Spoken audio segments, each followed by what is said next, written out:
Do Senhor, irmãos, peço que as pessoas se inscrevam no meu canal. Eu preciso de inscritos para que o YouTube mande adiante esses vídeos. Preciso também de joinha, né? Likes, para que o YouTube mande adiante os vídeos, porque senão vai ficar estagnado, vai ficar parado. Então eu peço a vocês que dão um like e também se inscrevam no meu canal. O que eu vou falar aqui agora, como sempre no meu canal eu faço isso, sobre coisas que ninguém comenta. Não chegaram a essa conclusão. No entanto, apresentam interpretações, né, que aparecem contradições. Por que eu falo isso? Porque eu sou leitor de livros de interpretação de Apocalipse. Comentários, né, conhecido como comentários de Apocalipse. Eu li vários e vários comentários de Apocalipse. E agora, também, se quiser saber interpretação sobre o Apocalipse, a gente consegue muito no YouTube, no Google, né? E sempre que eu vejo é um copiando do outro. Então, sobre a besta que sobe do abismo, é uma curiosidade. Tem também as duas bestas. A besta do capítulo 13, versículo 1, né, que vai até o versículo 9. Até o versículo 10, né? A besta que sobe do mar. E tem a besta que sobe da terra. Capítulo 13, né? A partir do versículo 11. Sobre isso eu vou comentar também. Quem é a besta que sobe do mar? Que eu já falei que é a onda, eu vou ter que explicar ali como, né? Que se caracteriza como sendo a onda, a besta que sobe do mar. E a besta que sobe da terra, aquela que tem 2 chifres, semelhante ao de um cordeiro, mas fala como o dragão. Isso é mentirosa, conta mentiras para enganar o povo, né? Faz fogo descer do céu à vista dos homens e coisas do tipo, né? Eu vou explicar também em vídeos meus, porque se falar, fulano não tem resposta, ele fala aí a torta e a direita, mas não tem resposta. Primeiro eu tive que convencer a mim, e sou muito exigente nessa questão. Então, se eu convenci a mim, então eu tenho explicação também para dar para os outros também, né? Aqui então nós vamos falar sobre a besta que sobe do abismo. Note que tem a besta que sobe do mar, a besta que sobe da terra, a besta que sobe do abismo. Interessante, né? Então tem 3 bestas então, que sobe do mar, que sobe da terra e sobe do abismo. Não, rapaz, você não está entendendo. A que sobe do abismo é a mesma que sobe do mar, porque no mar tem abismos. Então, há uma característica dela, um tipo de ação, né? Então, ela subindo do mar é a mesma que sobe do abismo. Não pode. Se sobe do mar, sobe do mar. Se sobe do abismo, sobe do abismo. Não, você não está entendendo, rapaz. Sabe o que é? Subir do abismo significa assim, que estava morta e reviveu. Então, abismo significa morte. A pessoa que morre, segundo o entendimento antigo, vai para o abismo. Assim os gregos diziam, né, que é o Hades, né? Vai para o abismo, principalmente se for do mal, né? E então ela vai subir do abismo, vai voltar a ter vida novamente. Isso fala, inclusive a pessoa, né, alegando, né? Isso fala que haverá uma ressurreição, o anticristo vai ressuscitar dos mortos.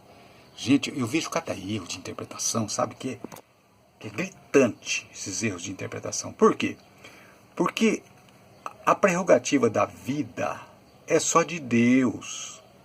Satanás não pode ressuscitar ninguém. Satanás, eu repito, em palavras garrafais. Repito em palavras garrafais. Satanás não tem a prerrogativa da vida, é só Jesus. Está escrito. É Deus que tem a prerrogativa da vida, isso é, ressuscitar pessoas. Satanás não ressuscita ninguém. Não pode ressuscitar. A prerrogativa de Satanás é a morte. Enquanto que a prerrogativa da vida é Jesus. Ele é a ressurreição e a vida. Então Satanás vai fazer o quê? Vai pedir emprestado o poder para Jesus para ressuscitar o anticristo. Gente, abre o olho. É cada besteira que eu escuto que é terrível, viu? Essa ignorância dos evangélicos. E também de católicos, né, que também dá a mesma interpretação. Olha, não tem como Satanás ressuscitar o anticristo. Ele não tem a prerrogativa da vida. Ele tem a prerrogativa da morte, que foi dada por Deus, para ele representar a morte. E Jesus representar a vida, que é o contrário. Cordeiro, fera, vida, morte. Entende? Satanás não ressuscita ninguém. Para com essa ilusão hollywoodiana aí, né? Que antigamente dava certo, quando existia ainda um governo que podia ser um governo mundial, na época da monarquia. Hoje a ONU não permite ditadores, não vai existir um ditador que vai dominar o mundo, gente. Abre o olho, seja inteligente. Não tem como aparecer um ditador que vai dominar o mundo. A ONU não permitirá. Abre o seu olho. Esse ditador vai ter que acabar com a ONU, dissolver a ONU, vai ter que acabar com a democracia antes de entrar no poder. A ONU não vai permitir, os maiores países do mundo faz parte da ONU. Como é que se chama lá? Né? O carro-chefe, né? É assim que fala. O carro-chefe da ONU é o que? Direitos humanos. Como que a ONU vai permitir cortar a cabeça de pessoas? O carro-chefe da ONU é direitos humanos e democracia, que é totalmente contrário a essa questão aí de interpretação do anticristo homem, que vai dominar, que vai cortar a cabeça, que vai perseguir. A ONU não permite. O Estado é laico, isso não pode se envolver com religião. Gente, o cenário que está o mundo hoje, essa ideia de anticristo homem, é uma coisa totalmente retrógrada. Abre teu olho, fique esperto, deixa de ser bobo. Uma pessoa inteligente vê você falando isso, vai se levantar um ditador, vai achar que você é burro. Só que você não entende, não tem como.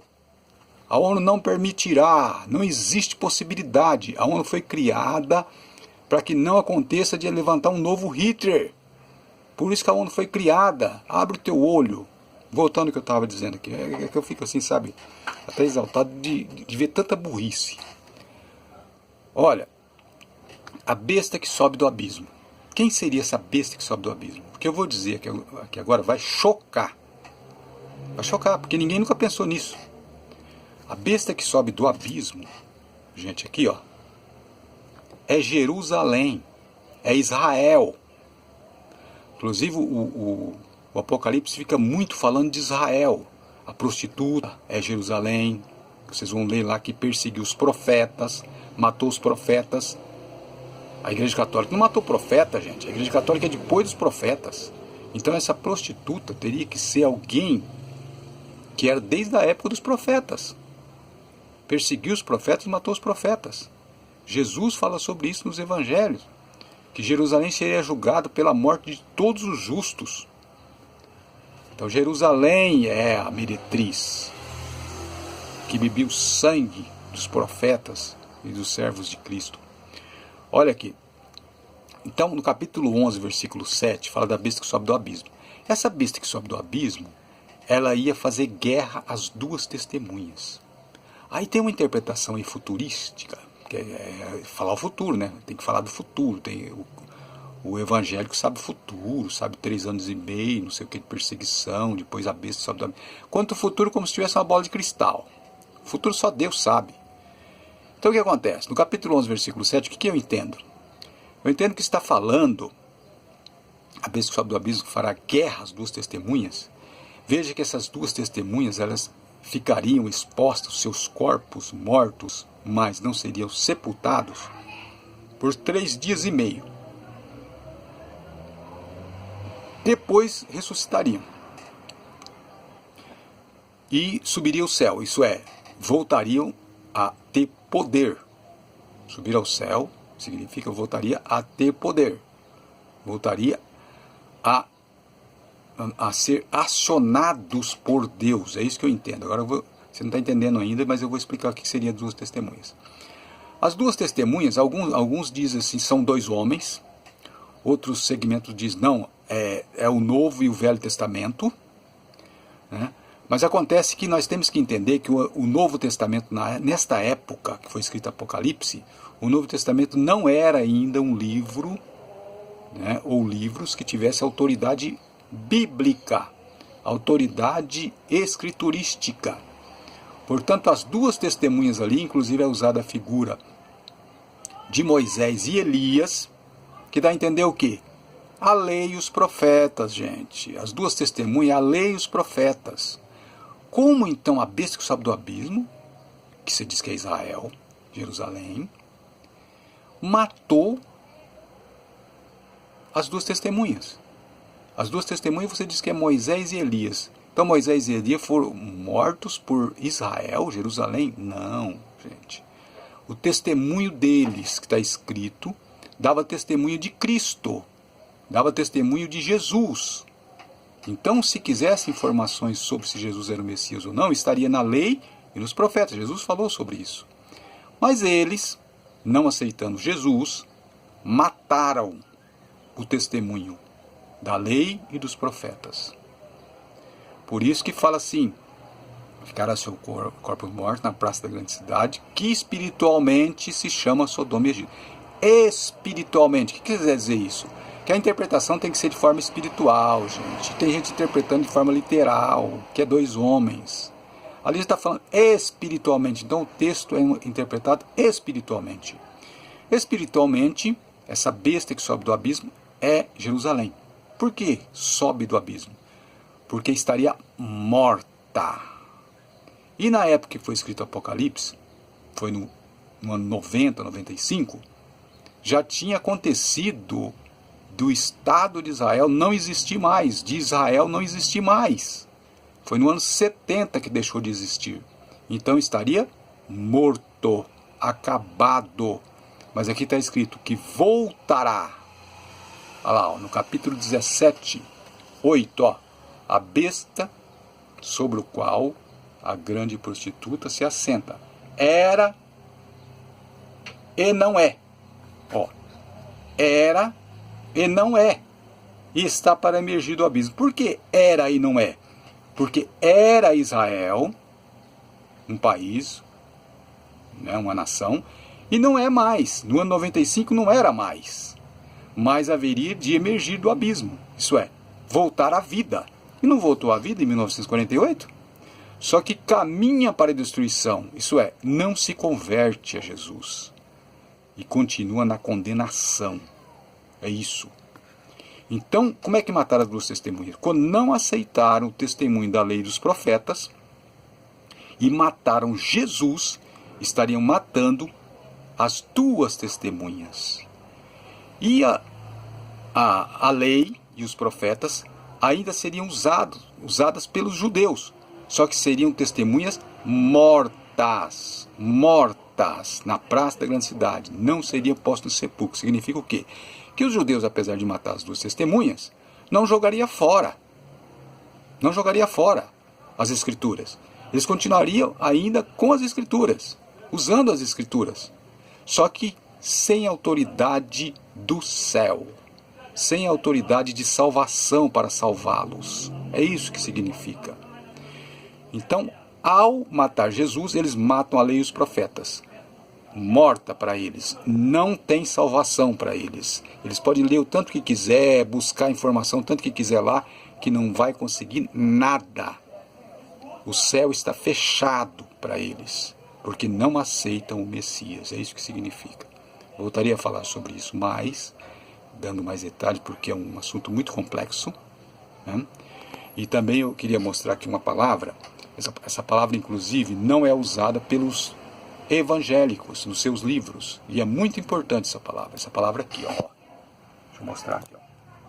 Vicissitude. Tem muito barulho na rua aí, viu? Ó, vicissitude. Essa palavra aqui, ela significa lá, ó. Não sei se está pegando direito, acho que não está pegando. Vê aqui. Olha o que significa. Vicissitude.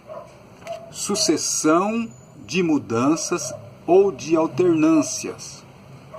Sequência de coisas que se sucedem. Essa palavra vicissitude, interessante que ela é usada muito por comentaristas católicos nos seus livros. quando fala de Apocalipse principalmente. Mas por evangélicos não é usado. Deveria ser usada essa palavra vicissitude. Porque é justamente isso que acontece no Apocalipse, ou em profecias bíblicas. Sucessão de mudança ou de alternâncias. Sequência de coisas que se sucedem. É isso que acontece. Vicissitude. No Apocalipse acontece muito. Está falando de um assunto, daqui a pouco já muda o cenário. Então, fala, mas se a besta que sobe do abismo é Jerusalém, então você diz que a besta é a ONU. Acontece que faz parte do mesmo corpo. Jerusalém, Israel, faz parte do corpo da besta. Portanto, as suas manifestações, vicissitude. Tem hora que a ação da besta que sobe do abismo, que é a cabeça ferida de morte e sua chaga mortal foi curada. E tem hora que a outro tentáculo, vamos dizer assim, da besta agindo. Por exemplo, os países fortes. Quando a gente lê lá em Daniel, quando fala assim que a estátua, aquela estátua da visão, do sonho, né, de Nabucodonosor, a estátua, lá nos pés, no final das pernas lá, né, canela lá e chegando nos pés e nos dedos, tem uma mistura de ferro e barro. O ferro é forte, o barro é frágil, mas estão todos unidos ali, mas não se ligam um ao outro. O que significa? Significa que haveria nações fracas e nações fortes, que dariam resistência a essas nações. Estariam unidas.